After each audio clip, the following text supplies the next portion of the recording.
Every CEO eventually learns that the hardest part of leadership isn't growth, scale, or risk. It's carrying decisions that affect other people's livelihoods while still being expected to sound certain, steady, and confident. Most conversations about leadership stop at strategy or success.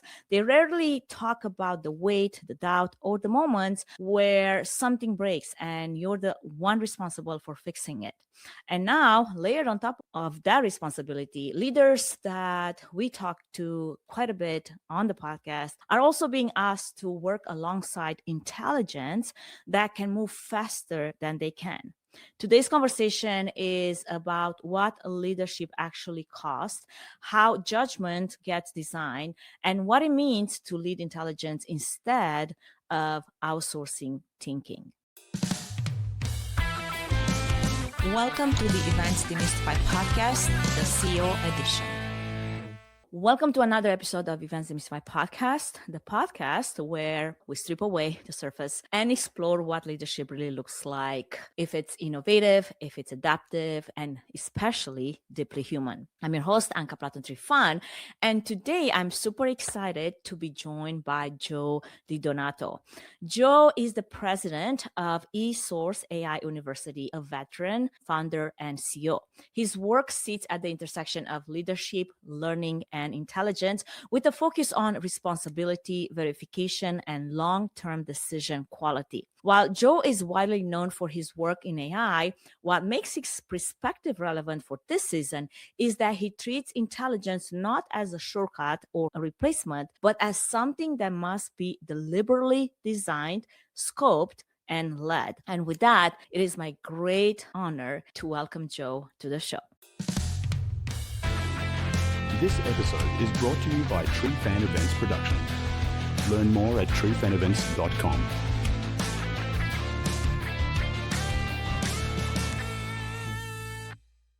Joe, welcome to the show. I am so glad that we made the time to have this conversation. How are you doing today?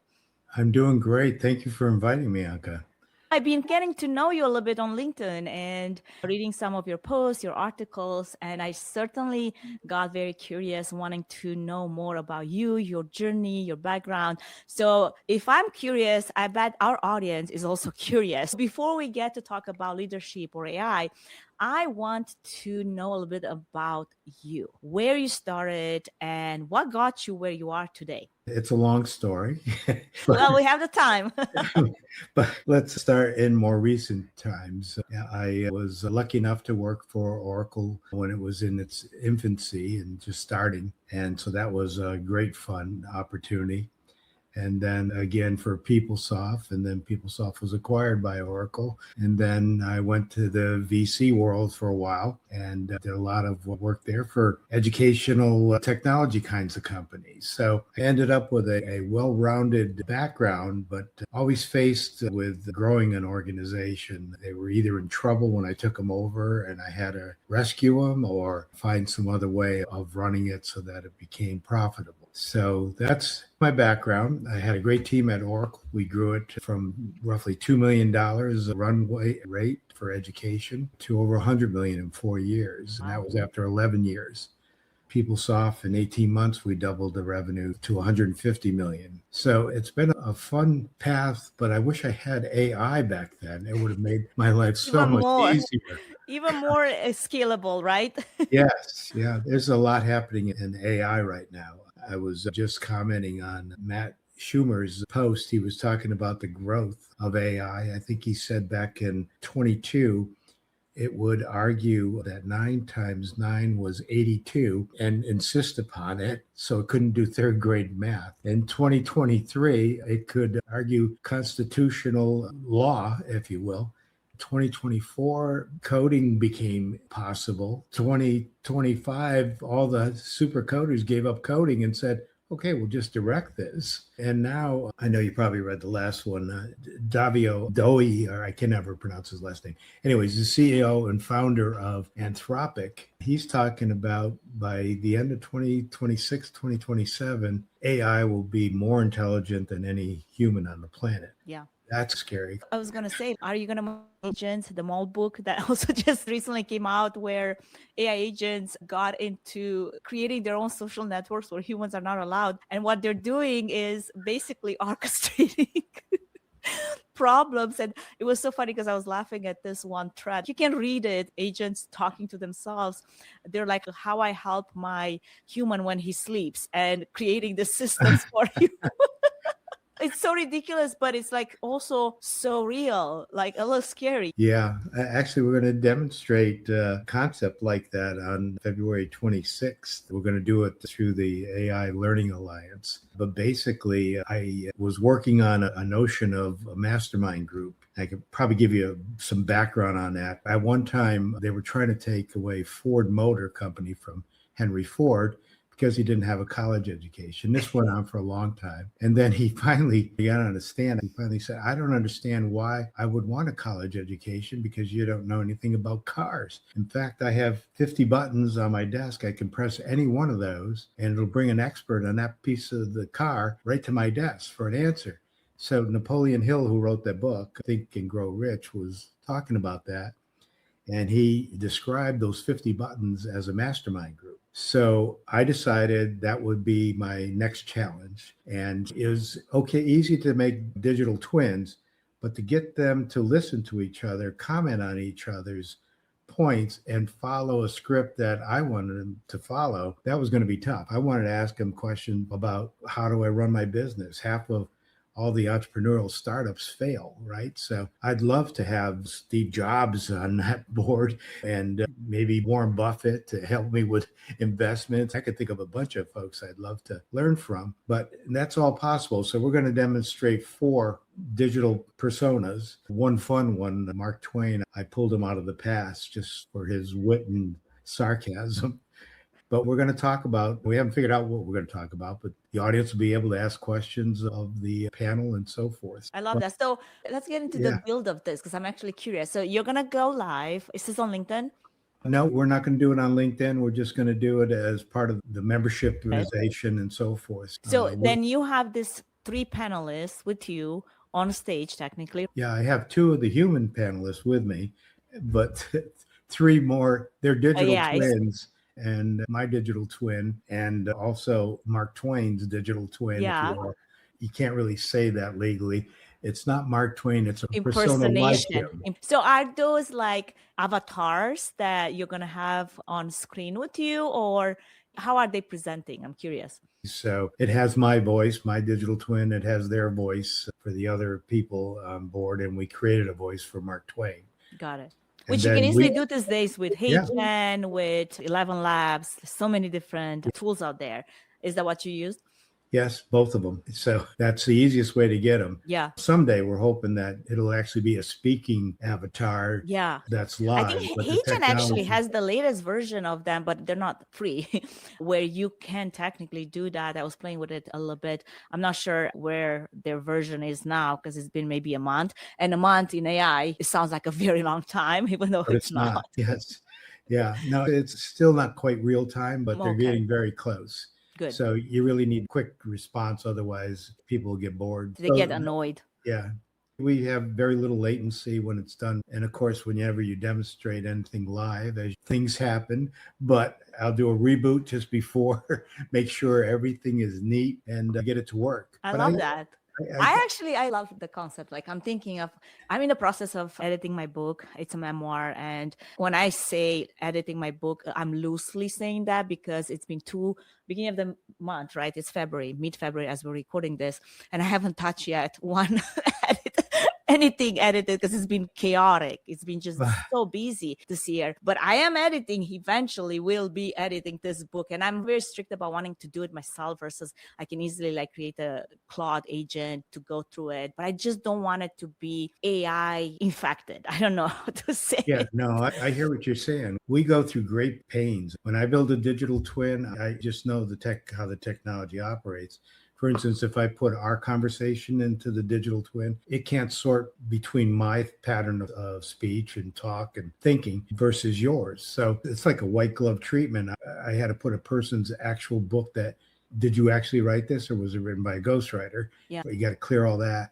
and then just asking them questions and letting them answer. And AI will pick up on that pattern, and then you can be more comfortable about what's going to happen. And you can actually have your digital twin help you at that point. One of the people, he's a physicist and a lieutenant commander from the Navy at one point, one of those propeller people.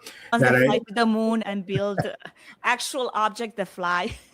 Yes, he's actually on a cruise to Antarctica. I think they're chasing eclipses. So he'll be back middle of the month here pretty soon. But anyways, yeah, it's a white glove treatment. Otherwise, you don't really have the true digital twin. And he was insistent upon that because he wanted to leave that as a legacy for his family and his friends.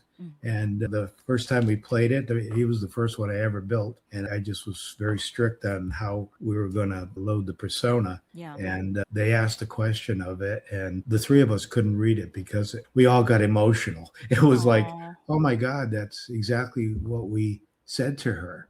They were talking about his brother deceased, and there was a family issue, but it was an amazing thing to see happen. And if you do it right, it's there. You can't just throw things into these, because you will get an AI tone to it. Yeah. But going back to what you said about this panel that you're going to have next week at the time of our recording here. And it gave me this idea when I mentioned the memoir. I was like, what if I had this conversation with the earlier version of myself, right? Because this is a storyline where I start like where I started and how I got where I am, all the things that I've gone through, and they form me into the person that I am today. But it's like to have that conversation with the earlier version of yourself. Like, how amazing is that? You know what I mean? To be able to get into that. And this is possible now because of AI.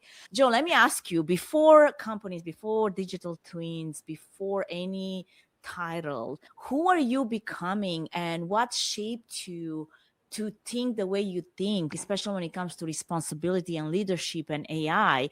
Because obviously there has been a journey there, like you mentioned a little bit, starting with Oracle, but then you're here now. And there's this little gap that I'm trying to fill now to understand what got you where you are now here. AI was a hobby for me. Yeah. You work for technology companies and you stay on the bleeding edge of things. Was it AI or was it machine learning at first? Like we're talking about AI as it was the generative version. It was ChatGPT, and I played with that because that was the original one. And I said, this is great fun. When I had it do things, and I learned that you can control its hallucinating by telling it to have a zero creativity level. It's a total deterministic level. Then I figured out, I can add a persona to it. You're an oncologist, and I want to find clinical trials for this type of cancer. And it was giving me better and better results. So that's when it became apparent that prompts were the key piece to all of it. And I know people say you don't have to be that correct, but I mean, you do. You have to know how to communicate properly, and how to ask properly. Like the same way how in order to have a relationship with another human, you be better at communicating. I was on the boat with my husband for 7 or 9 days. And that's when you realize when you spend so much time so close to someone that you might have some problems communicating. This is one simple example where he was messaging me on the app. Like he left me on a chair watching this show and he took the kids to get some ice cream.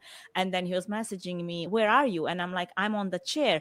The only problem was I forgot to give him the context that I moved from this one chair onto a different chair, which was the pool chair. So I'm still on the chair, but I gave him no context which chair this was. So he goes back to where he left me to get frustrated that I'm not there. So those are the little nuances. You realize, man, I need to get better. Thing is true with AI. If you want some solid output, if you want something relevant to come out of it, you better be better at knowing how to ask and what to ask of it. Yeah. And actually, I think one of the outcomes of all of that is that we'll all end up being better managers and leaders, because how many times do we hand out a task and not be very specific about it? Right, because in my mind, it makes sense, but I'm not actually saying it all out, and you can't really read my mind. So then there's this gap of understanding. That's right. And what's that, the whole thing about playing telephone conversation? You turn to the person next to you. You all go to a meeting and you all heard different things, right? Yeah. So it's very key that prompt engineering aspect of things gets solved. It was such a problem for all the students coming through the university. I decided I'll just make a prompt optimizer. And because they were mostly L&D people, learning and development people, I focused it in that arena, and it got really good. And that tool, now you can build a course in 10 minutes, and that scares people because we'll take their job or something. Is that what do you feel about that for long term, right? Because you are an academic, you've been in the university space for so long, and this is a fear of many educators and teachers and academics. What I tell them is, right now, it takes a long time, about 40 days on average, to build a course. The metrics are out there. And what happens is you build a one-size-fits-all course. Right. Yes, if you're going to continue to do that, but the smart people and the ones that come to the class, I tell them, that's not how you're going to do your work from now on. You're going to do personalized learning tracks. You're going to do microlearning. And for every one-size-fits-all course, I need 60 microlearning courses so that I can keep the person out of the classroom and back in their jobs. Now you're doing something really great for the company. So the jobs are changing because of that. And I think it takes our leadership to tell them how to change the job. And so that's what the top 7% of the L&D organizations are doing. They're saying, okay, we'll create an assessment, because we tell them how to do that. Our tool will do that. And then it'll be a competency-based assessment. We'll be able to have knowledge, skills, and attributes underneath each one of those, so that we can write test questions, and then we know their gaps at that point. So now I just have to map gaps to micro-learning process, and something that would have taken sales reps a week to learn in a negotiations class. Maybe all they needed to know was how to respond to different negotiation techniques in 20 minutes, and they're out of the class. They're happy because they didn't have to sit through things they knew, and they're back out earning money. And $1 million rep on average earns about $4,000 a day. So you don't really want to park them in the classroom too long. The jobs change. It's just, if you go back to when the automobile came on site, that displaced a lot of people. The buggy whip industry took it hard. Tens of thousands of people were laid off. But what happened is the automobile created a whole new arena. It created mechanics, gas stations. We needed better roads. So there was a whole other infrastructure that built from that. Yeah. And that's where I think the promise is of all this. But it's growing up so fast, and it's getting so smart that I think we have to think about, how do we keep it safe to use? And if we keep it safe in the United States, does that mean China, Russia, and North Korea are just going to go do their thing, and we're in trouble there? So there's a lot of issues, and we're the parents of this. So just like when you have a child, well, how are you going to instruct the child? Where will the restrictions be placed upon it? And where will the restrictions be lifted so that you don't fall behind? This episode is brought to you by TreeFan Events Production. We don't just produce events, we power them with AV, AI, and a strategy. From bespoke AV production planning and management to AI workshops, courses, and keynotes, we help teams build smarter events and stronger businesses. Learn more at treefanevents.com. It's funny because you mentioned how AI, it's at a level where it's improving itself faster than we can govern it. I usually do this Monday overview of the last week's most relevant AI news article on LinkedIn. And I was just covering some of the news that came out of OpenAI, how they released GPT 5.3 codex, and then the Pentagon was escalating the supply chain risk designation against Anthropic, that they're trying to get this blanketed permission for military use for Claude, and Anthropic said no. And there's all this politics in the process that it's affecting how private companies enforce ethical boundaries against the pressure that is out there. And is national security really always going to win in this case or not? So there's a lot of ethical concerns and risk and responsibility that comes with it. And this was one of those main questions, like, is really AI moving at a pace where we can't really govern it anymore? Talking about the social network of AI agents and all that. So those are great questions to ask. But I love the fact that you have this positive outlook for this, because a lot of people, they look at it and they see the doom and gloom type of future, whereas you're saying, no, it's the friction of having to now move in a different direction at a different speed, maybe think differently and approach work the way we have done it for many years, but it's no longer work different way. I also loved, there was like one article where I think recently you posted about how you're talking about how AI, it's not underperforming because it lacks the capability. In most cases, it's underperforming because you, the user, have assigned it a role, and that role is a tool, right? Intelligence, whether it's human or artificial, it conforms to the expectations that you place on it, right? That's correct. Now organizations are faced with this dilemma that people that are making decisions, they already have the information they need, but in many cases, they don't make the right decisions. And no human brain is really designed to hold real-time data like AI is, especially in how fast the technology is moving.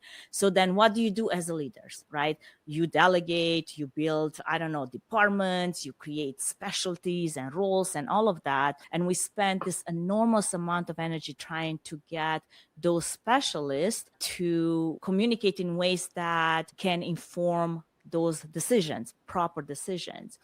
And I was reading somewhere, and this is something that I actually created for myself, the ability to create this AI council, which I call it my board members.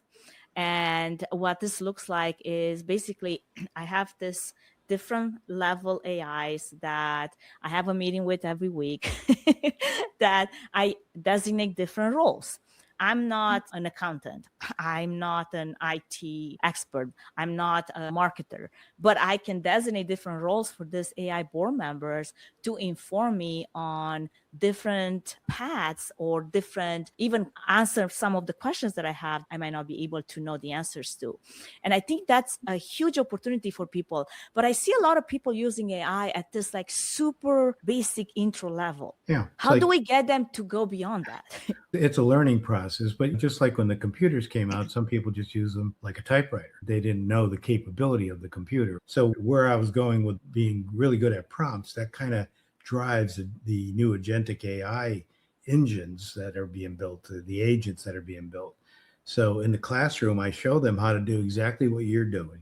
You're no longer alone in this world. You have an entourage. All you have to do is create it. You need a graphic artist, create it. You assign it a persona and you put enough prompts in there. It's tuning, it's called, but it's really a sophisticated prompt in English that tells it how to perform its role. And what are the guardrails? Don't do this. Don't go here. You assign a persona to it. So when it goes out for information, it brings back what you want it, not clickbait. And you set the creativity level to 0, and you have a very reliable staff. So when a company hires you, they're not hiring you, they're hiring you and your entourage.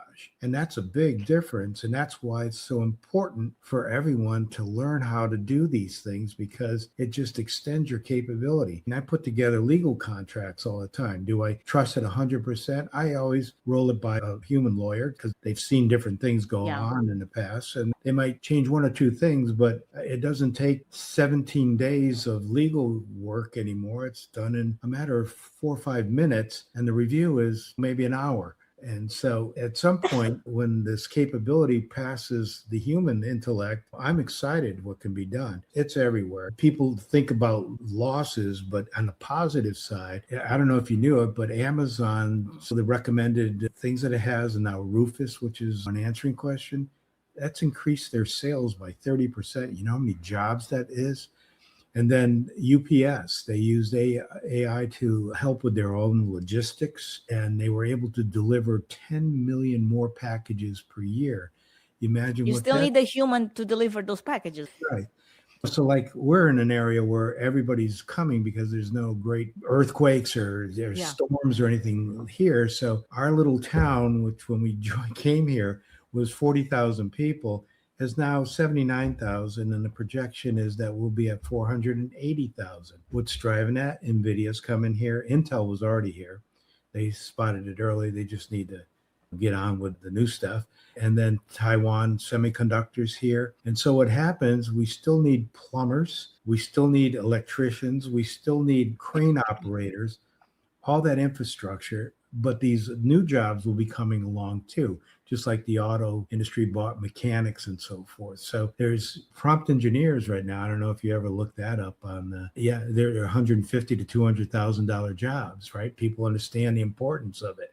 But I feel like prompt don't need it. engineers, it was a good, role description in the beginning, like a year or something ago. Now you actually have to have more knowledge than just that. Like vibe coding is the next thing. Like you have to be able to layer on top of that one knowledge infrastructure with more technology knowledge. So it's almost like there's going to be this difference between you have your developers, engineers being able to lead the path of AI from that point of view, but then you still need the blue collar jobs to fulfill all the roles that you still need a human to perform, because we're looking at the ship being loaded and loaded with all the baggages and all the suitcases and the supplies for the cruise ship, and that can be an easy to do job by a robot. But for other ways, I would not want a robot to serve me in the dining room. I would not want to have that AI replacement in a place where I would rather have a human touch be part of the experience. So there's always going to be places where there's going to be room for a human. Like going to events. I'm part of the event industry. We go to events to learn, sure, but we go to events for connections. We go to events to actually meet people, to talk to people, to shake hands, kiss babies, do all the things. That is an important part where I see AI elevating the experience, but not replacing it. Yes, I agree with you. It was funny that you mentioned that about a restaurant. They do have the robot here that puts the tray to the table, but still a human puts it on the table and cut that, see if it's cooked correctly and all that. But that this is common here to see all of that stuff, as well as driverless cars. Waymo's here. So, Waymo, yeah. So we see all of that stuff in the area here. So it's exciting to be around. But I think the job is for AI to recommend to us. We assign it more responsibility, just like we would in a staff, but they recommend, we approve, and we direct. And we become directors like you did. Orchestrators. You have a staff. But there's just common sense things that get missed. If I can just skip back to that first Oracle experience we talked about, and I don't think this is a negative thing to talk about, but we just always hired college graduates at Oracle. You had to be a college graduate. It doesn't matter what your job was, because they wanted intelligent people. The thinking was intelligent people make great decisions, right? So I took over an education team that had some really bright people, and they thought they could understand what the customer needed and so forth. What they forgot to do, they forgot to ask the customer. And they're the ones with the problems. So I formed a customer advisory board. How was that mental level thinking? No. Yeah. I just wanted to know. I said, I took all the people that were yelling the loudest and put them on the board, and they just wanted to be heard. And I said, so tell me what you want. And back then, it's way long ago, they said, we want training on our desktop. And we're thinking, you mean little people? Because we were in the 80s. And they said, no, you dummies. This big disc that we saw. I forgot what the company was that made them. And you can bring that into us. So we started, they gave us things that they wanted. We responded, and that's what sparked the change. And then we had our instructors, we tried to reward them on teaching like a perfect class. And I defined that as you get very goods and excellence from everyone in the class and a smiley sheet at the end. And one good wipes out the extra bonus, which back then was big because it was $50 a month. $50 a day. Yeah. And they said, oh, we don't need that. We're professionals. But you know what? They traded ideas. We went from a 60% customer appreciation level to a 95% appreciation level. So those two simple things just changed. It's like being more sensitive to the customer. So smart people are great to have around, but you still might need some street smarts mixed in there. Yeah, there's another urban tale from Heinz ketchup. The story goes, and I don't think it's true. The story was that the CEO got up at one of the meetings and said, we have 90% of the market. We're the great. Everybody gets a round of applause. But if anybody has an idea, we want to hear about it. And there was the way the story goes is there was somebody from the maintenance department that kept raising his hand. And his name was Tomas, I believe, in the story. And everybody was chuckling because the engineers were there and everybody else. And he finally just said, yes, identify yourself.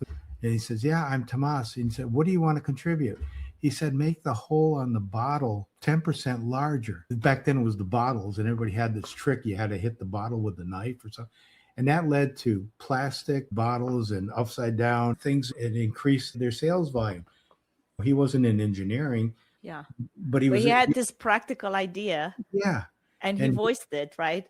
Yeah. From seeing how chemicals were used in his job, he said, I wish this had a bigger so he just applied it. So you have to be open to where the intelligence lies in an organization. And I think that's what's good about the artificial intelligence is it's going to advise you, it's going to challenge you if you tell it to do that. Otherwise, it'll just say, oh, that's a wonderful idea. Let's go. Right. It will just agree with you and give you this false sense of reality that you're so smart and good.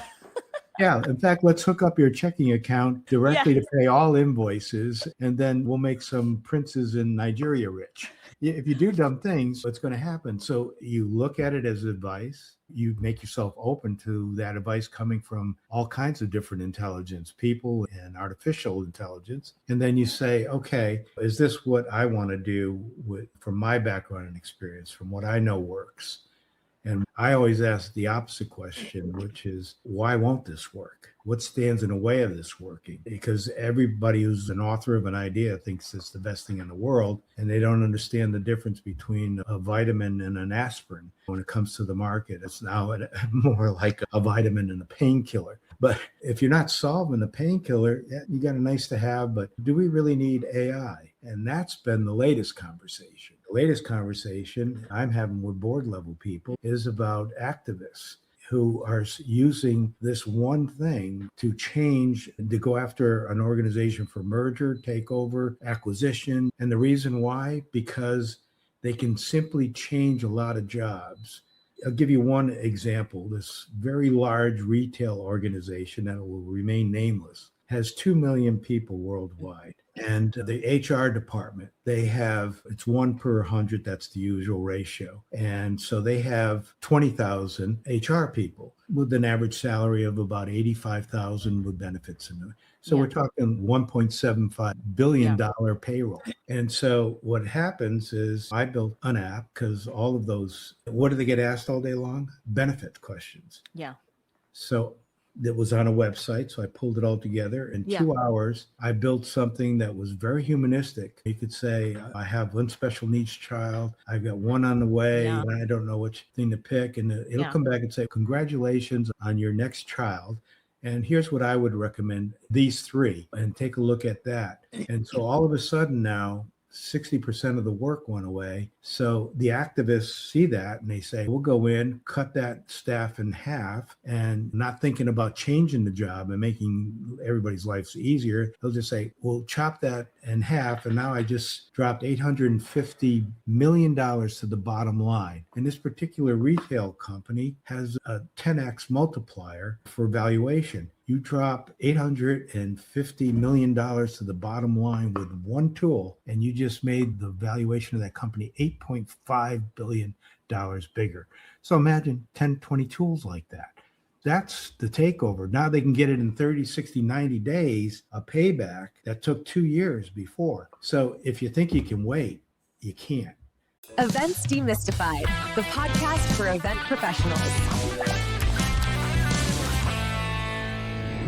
So now someone would say, going back to the question, do we need AI? Like the devil's advocate, you just made half of those employees lose their job. Now, what are you going to do? AI basically took their job away. What is their chance to get another position, another job if the tool will replace the person?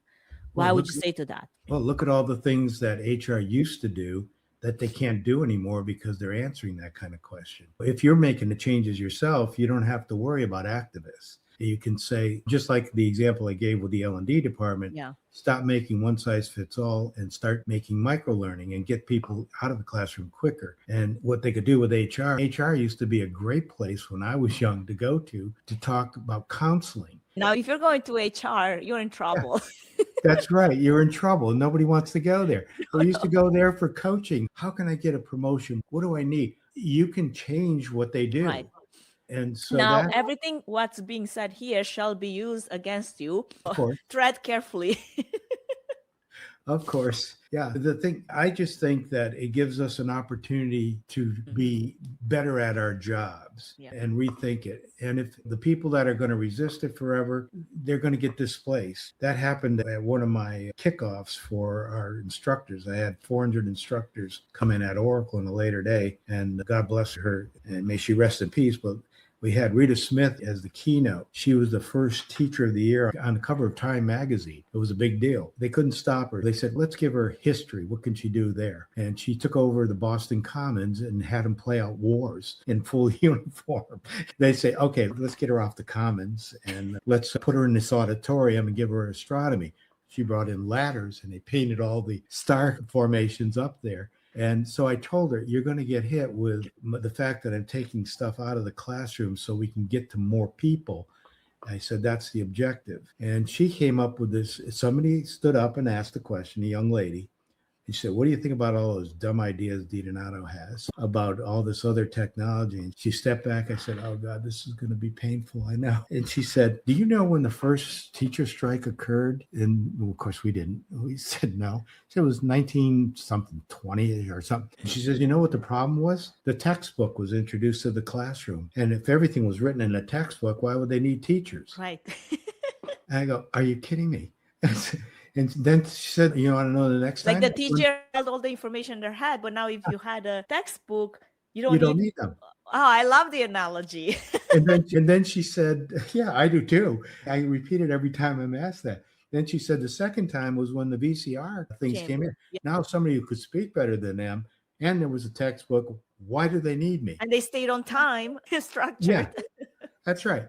And so the ones that embraced that and made it part of their teaching, those were the survivors. They only got better. Yeah, they got better. The kids learned more because they had time to coach and teach and mentor the kids and so forth. It's all technology is going to follow that same path. And I think it's in everyone's best interest to learn AI. It's not going to go away.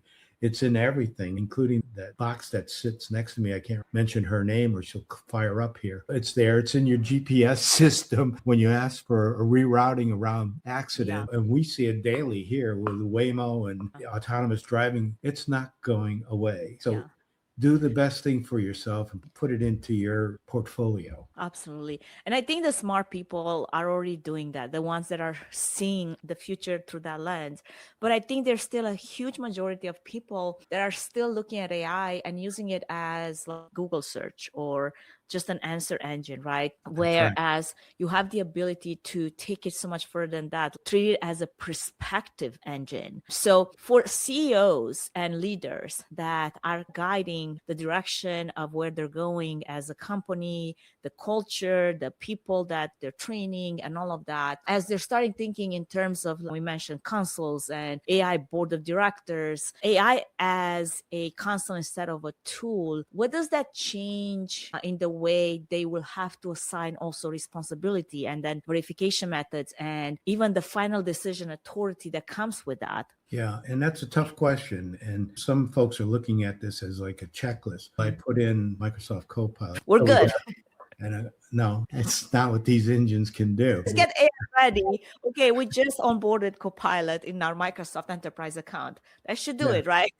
Yeah, we're safe. No, you're not. They need to understand that it's not a tool like a computer. It's not SaaS. It's not any of the things they're used to. It's an intelligence. And I think opening their mind to it as an intelligence allows them to talk to their people and say, you need to do what you've been talking about, assign responsibility, what I'm talking about, assign a role to them and have them advise you. Each person builds their entourage. You're talking about a company with 1,000 people now has 100,000 people. And what can a company do like that? So from a leadership standpoint, they have an obligation to understand what AI can really do. They're still judging it from back in the 2022 range when it couldn't do third grade math reliably. Right. It's not that anymore. We're talking about a data center full of geniuses. What do you want to do with it? I mean, literally, I was posting about, going back to the AI news, how Anthropic actually has disclosed that they're using their own agents to train their agents. Exactly. To get better. Exactly. using AI on their AI to get better at everything they do. That's the level that we're talking about here. Yeah. And even at their level, they could have a different role. I just worked with a piece of software called Base 44, which is an AI tool that generates code. I decided to give it a really tough test. And those delivery companies that bring food to your house and all that, they said, I want you to duplicate that. And it took me, because I didn't understand how the tool was working yet. And it would have been better to have more prompt specifications up front. Now that I learned that, it's easy. And I can duplicate what I did there in a day now. It took me 5 days, but I duplicated their entire system, including the ties to Stripe as far as somebody ordering something, where to show them the person was in their car on the way to them, and an ID capture. And then I built a matchmaking app. I figured that'd be even tougher. It wasn't, because you can speak in English. Yeah. So what you're looking for are people that are very smart that can direct AI. Yeah. You know what I was thinking one morning, Joe? Like, I was in the shower. Usually that's when I get my smartest ideas, I guess, like everybody else. I was thinking, like, in this age of AI, it's not the people that's in that sense of having a bunch of degrees, like you said, and schooling and whatnot. It's the people that can think how they can implement AIs, even in the smallest of ways, like how they can think of practical ways to amplify their ideas or their thoughts. It's like you said, going back to back engineer that whole model. If all you're thinking is how I can use AI to create more funny videos of cats fighting each other, that's fun for a while, but that's not where that next level thinking is at.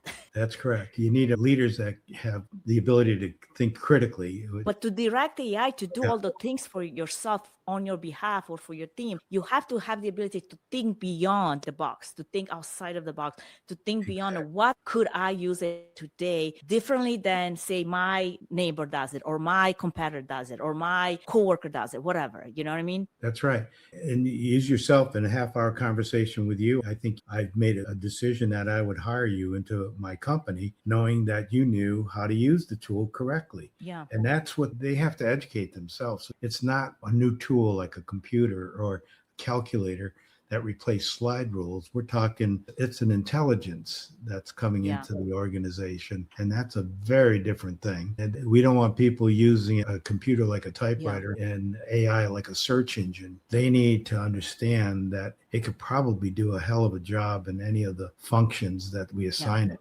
Impression just a couple of years ago now, even, where they were thinking, okay, AI could never be better than a human. Funny enough, Google's just announced the actual upgrade to Gemini's reasoning capabilities. That basically what that means is that reasoning has been like the last credible gap, right, between AI and human problem solving. And we figured only humans could be so good at problem solving. This is the domain where you have not just the ability to problem solve, but you have the experience, you have intuition, you have this complex judgment skill that it was hard to get a model to replicate until recently. And this is the point where we have the breakthroughs happening as we speak that suggest that this gap that we thought there was going to be this humongous gap is closing faster and faster, even faster than anyone has anticipated. And if reasoning then becomes a commodity, I think then the only remaining differentiator is context window, that context window that you need to give it to AI, right? Like, I run my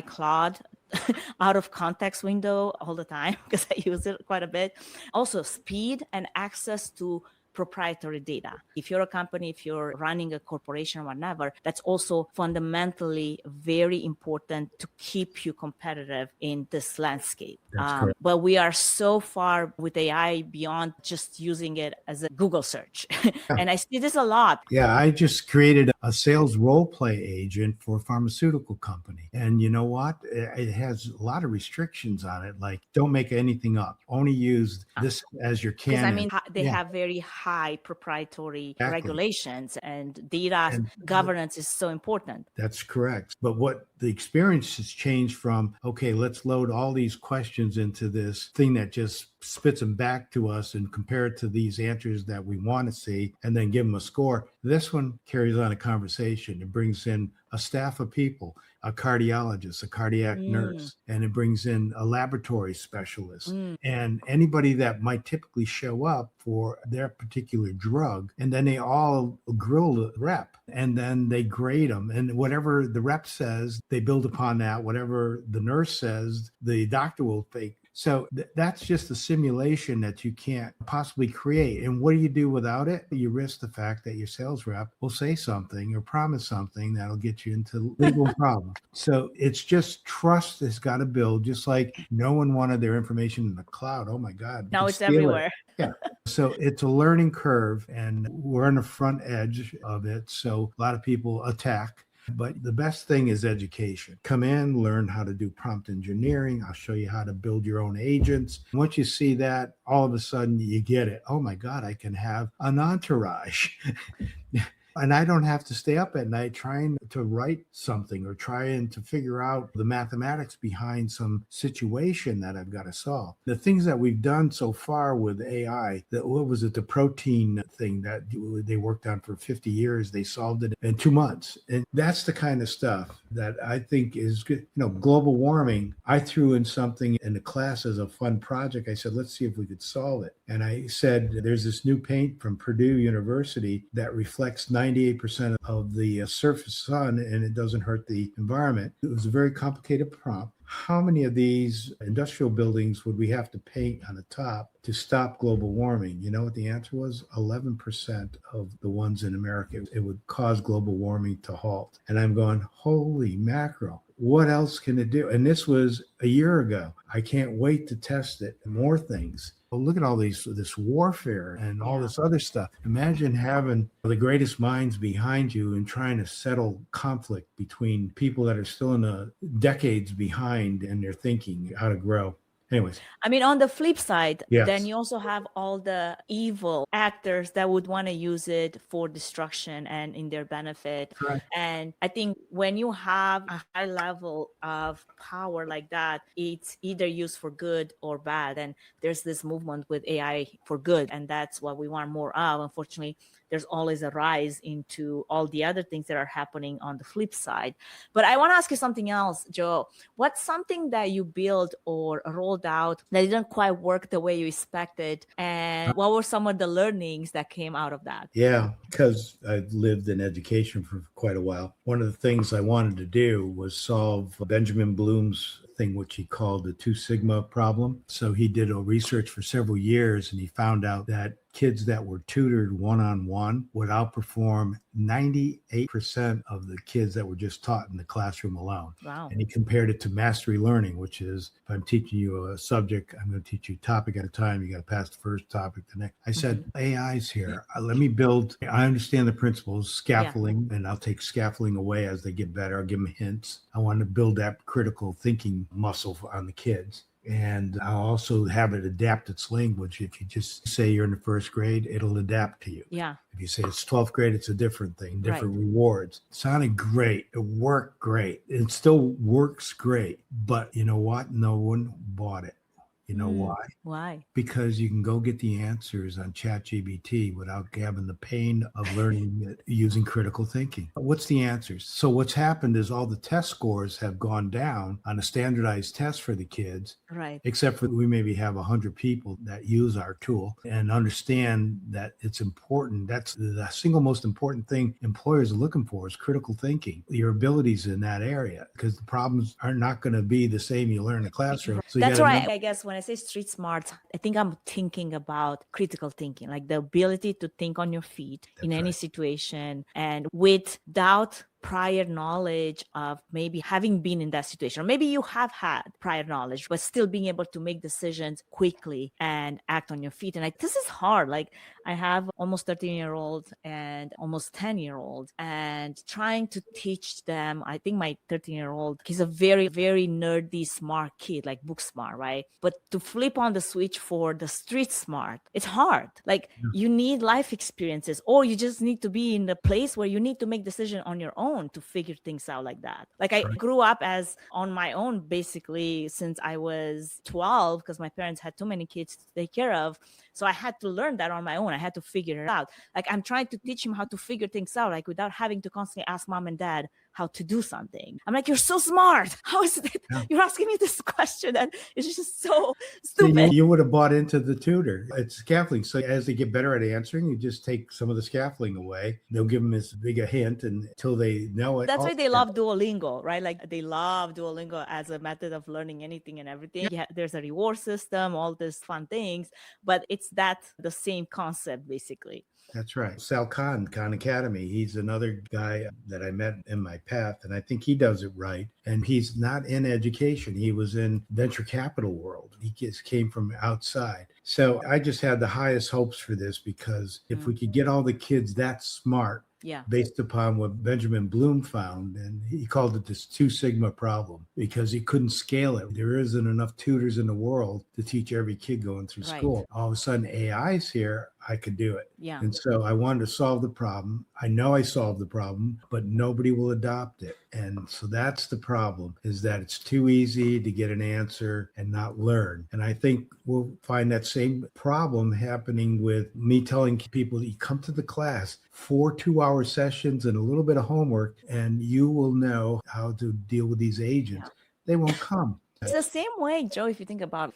So in my free time, I train as a bodybuilder and I competed in competitions. And you can see the difference between people that are committed to their lifespan and feet span and longevity, because they show up. They will put aside excuses and they will put in the work. And it's easy. Technically, it's easy. All you have to do is walk 20 minutes every single day, lift some weights, eat some protein. Don't drink and party and treat your body like a trash can, right? You think it's easy. Not so easy for everyone, apparently, because we wouldn't have such a obesity problem in our country, which the GLPs are not trying to solve. Unfortunately, that alone won't solve the problem, because if you don't change your lifestyle, you're going back exactly where we are. There's actually research that came out of the medical research that ran on the last 2 years on everyone using GLPs, and they were testing like 1 year after they stopped, did they gain any weight back? Not only did they gain the weight back, they gained it back faster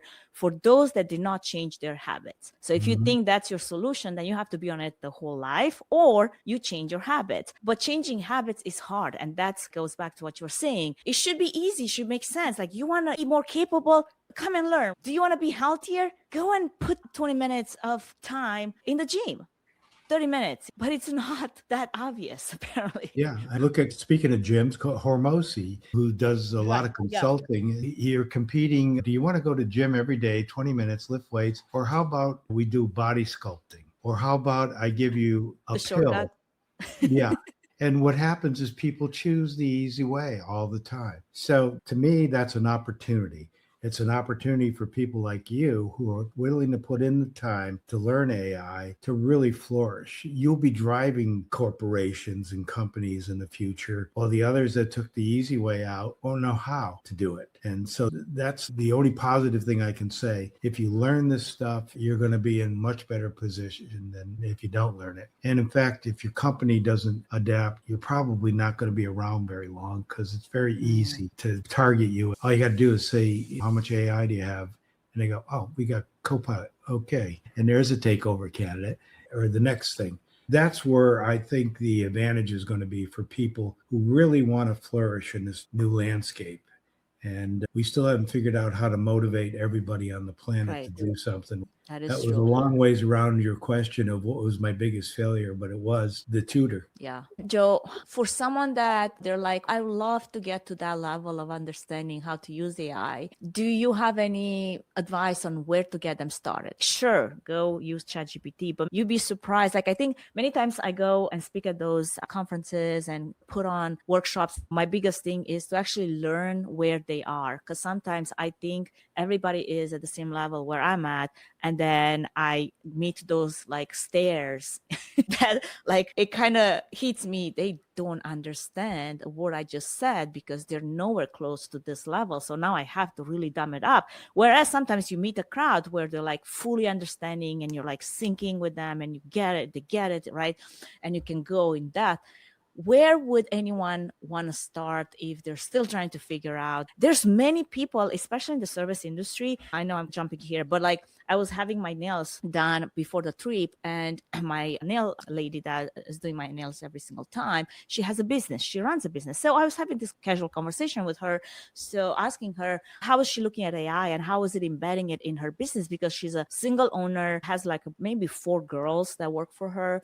And I can see how hard she works. Like she's there 7 a.m. to 7 p.m., 7 days a week. She just puts a lot of time in. She takes all the appointments, writes them down in this notebook, right? Like level 1 when it comes to processes and systems of scaling. And she's, no, I don't trust AI. I don't want to do this thing AI. But it's like you said, want to, but you were forced to at one point because you're going to go out of business in no time. If somebody books faster, is more efficient, and it's also making the customer experience easier because now I have to text you to ask you, hey, when are you available? Versus all I could do is go on your chatbot or on an app and ask it to sync with my calendar so it finds a spot that I can actually match, so I don't have to go back and forth to figure out the time to come in next time. Yeah. And if she knows your profile, she knows how you like your nails, the colors and everything else, that could feed their inventory system. So when you show up, exactly, I have everything ready. That's right. We try to make it easier. We recently formed the AI Learning Alliance, and that was the thought behind that. In fact, if you're a veteran of this country, you can come for a year with no charge. And if you're just an emerging professional, it's $99 a year. Where do you find something for $99 a year? Yeah, my training is free. And we charge $700 if you came to the university for those 4-day workshops. But it's free for that $99. And it's free, even more free if you're a veteran. But we announced it to the veteran community, and we maybe had 3 people sign up. So again, that's the problem. People don't feel it's a pain.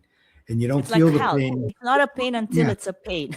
That's right. Yeah. And then when your job's at risk, and that's when it may be just a little bit too late to do it. So unfortunately, that's just the cycle that people go through. But there are very inexpensive ways. I don't teach it. You would if you went to LinkedIn's courses, or who's that company they bought? I forgot their name, but it's not at that level. That's a little bit about everything that deep.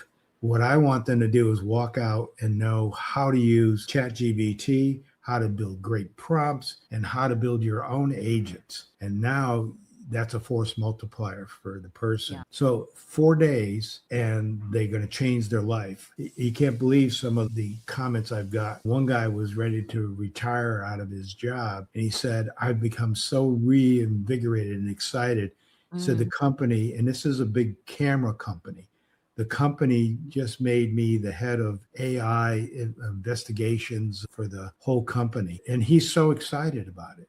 It just changed his life at a point where he was feeling burned out. And now all of a sudden he can show other people what I taught him. And it's not like I'm going to hide secrets. I tell them everything they need to know. That's so nice of you that especially you do it for veterans, because thinking about veterans and all the not so many opportunities they many times get, right? To give them that kind of like the ability to learn this technology on that level, like how many doors open because of it. And you have to look at it that way. Like you said, if you wait until your job is on the line to get better and knowledgeable, and I see this all the time in the event industry too. Event planners, they're parked in some agency or some event space and they're comfortable, they're doing their thing, and then they're let go. And they're suddenly interested to learn how to apply AI in events because all this time they're like just rolling, doing the same thing, manual processes the same way. And then the company realized, hey, can we learn how to automate some of those processes? Can we use some agentic AI to support some of the work that we don't need so many manual hours of spreadsheet data, manual entry, right? And now I have to figure out how this stuff works. Don't let it be until it gets there. Be the one that raises their hand and is like, I will help you build, not just build it, but train everyone else around it so that you can champion that. So many things to be said here, Joe. I don't think this conversation could end, but we will have to land it at one point. I would love for you to share with our audience, for anyone that wants to connect with you, learn more about the courses that you have going on and some of the things that you're working on. Where can they do that? I know you're on LinkedIn. Is there anywhere else that you would like them to connect with you? Yeah, they could go to the ESource site. It's esourceu.com. And we actually eat our own dog food here. We have an agent sitting there that you can talk to, and it's verbal. You don't have to type, and you won't get dumb answers like some of the chatbots that are out there. Hand it a problem and say, this is what I'm trying to do. What do you recommend? It'll tell you. And that's a good way to get a hold of me. My email is jddonato@esourcecorp.com, and that'll get the email to me. And I recommend everybody try to find the AI Learning Alliance. It's ailearningalliance.org. It's a professional organization, because that's another great way to get up to date on this.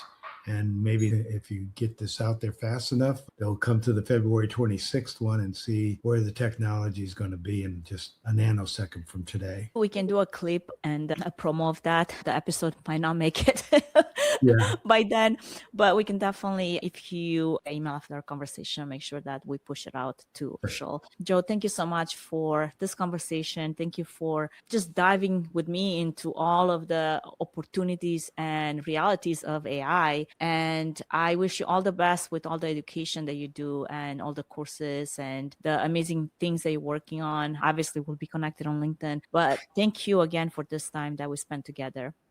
Thank you for inviting me. I really appreciate it when someone has the intellect and has the experience, is conducting the interview. Then I think it gets a lot better for the folks that are out there listening. Absolutely. Couldn't agree more.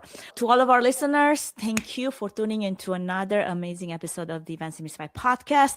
If you have enjoyed the conversation, make sure that you share it with those that you know that could listen and learn something from it. Also, don't forget to subscribe, rate, leave a review. Your feedback really helps us not only bring those amazing guests on, but also keep those conversations moving forward. And until next time, keep pushing the boundaries of what's possible, stay creative, and keep demystifying the world of AI, technology, and events. See you next time. Thanks for tuning into the CEO edition of the Events Demystified podcast.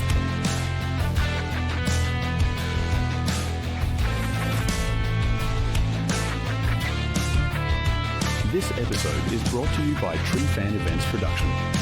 We don't just produce events, we power them with AV, AI, and strategy. From bespoke AV production planning and management to AI workshops, courses, and keynotes, we help teams build smarter events and stronger businesses. Learn more at treefanevents.com.